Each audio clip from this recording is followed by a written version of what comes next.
ঢাকায় সিনেমার শীর্ষ নায়ক শাকিব খান তার চলচ্চিত্র ক্যারিয়ারে রজতজয়ন্তী ছিল গত মঙ্গলবার, অর্থাৎ 25 বছর পূর্ণ হয়েছে এই নায়কের সিনেমার পথ চলা।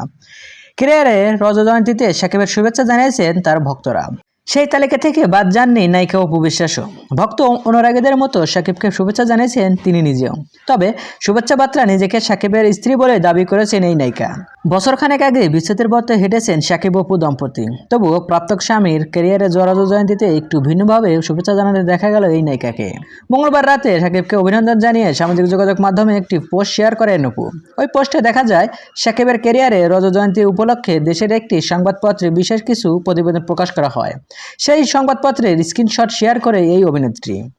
সংবাদপত্রের সেই ছবি প্রকাশ করে ক্যাপশনে অপু বিশ্বাস লেখেন, 72টি ছবি, কোটি টাকার কাবিন, ওয়াইফ। তাদের সন্তান আব্রাহাম খান জয়ের নাম হ্যাশট্যাগ দিয়ে শাকিবের উদ্দেশ্যে করে লিখেছেন, অনেক শুভেচ্ছা বাবুর বাবা।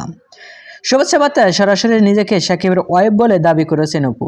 একই সঙ্গে সন্তানের বাবা বলে উল্লেখ করেছেন তিনি।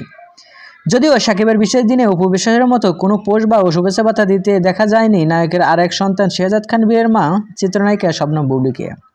সো ভিউয়ার্স, এই ভিডিওতে আপনার কি মতামত? আর হ্যাঁ, বিনোদন জগতের সকল ভিডিও পেতে চ্যানেলটি সাবস্ক্রাইব করুন। ধন্যবাদ।